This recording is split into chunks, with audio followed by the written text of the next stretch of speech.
Alright, what's up everybody? Welcome to a brand new day of the vlog, and today I will be doing a quick automotive short for you. So I'm just going to show you guys how to replace a serpentine belt on a car. I have come to realize that some people don't either have tools or just have never actually wrenched on anything, and there's a bunch of basic things that you can do just by yourself. You don't need to take to a shop to go do, you don't need to pay their labor rates and stuff, so I'm going to do a quick one for you.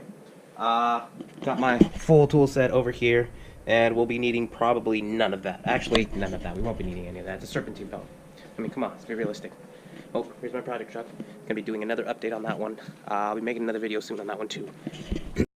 Alright, so I have a 2012 Honda Civic.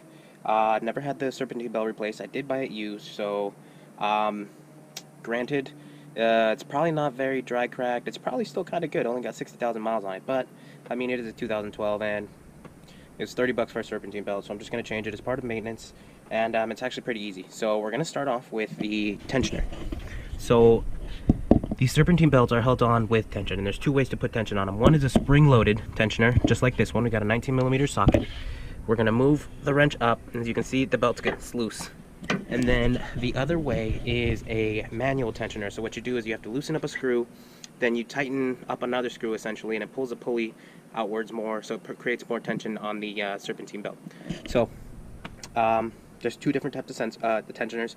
Modern day vehicles are going to have the spring-loaded tensioner, kind of like what you see here, so there's no need to loosen anything up.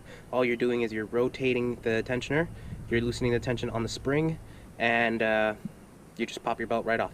So with that being said, I do have my new belt right here. I'm going to go ahead and get that installed. So most cars will have some kind of a little map somewhere along the engine bay here or on the hood, and it'll tell you what the actual alignment of the serpentine belt is. But mine doesn't have one. Oh well, too bad, so sad. I'm not going to cry over it.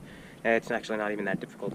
Now you may not be able to actually see very well, but we do have the belt right here. It's very limited space, but it's not too terrible. So I'm going to go ahead and loosen this up. We'll take it off, and then we'll talk about a couple of the features on it. Alright, so I've removed my belt.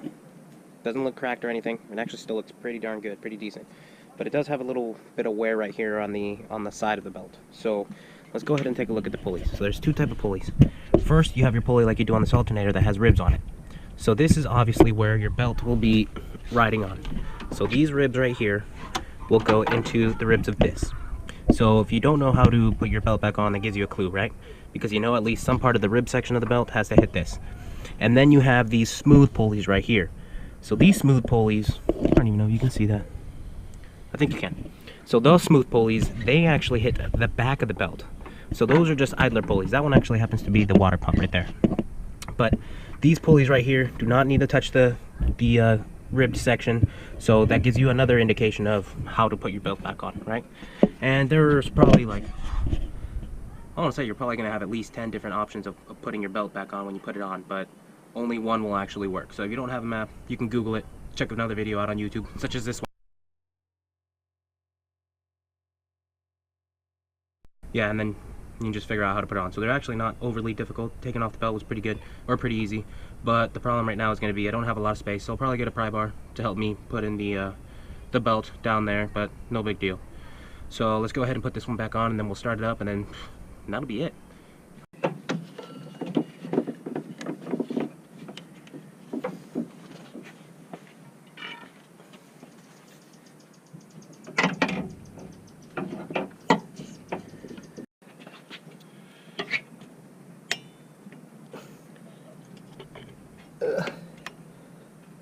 Almost got it.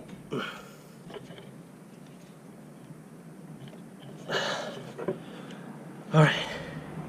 So it took me like, I don't know, maybe 10-15 minutes to actually get the belt on. And then, can't get this one rib on right here.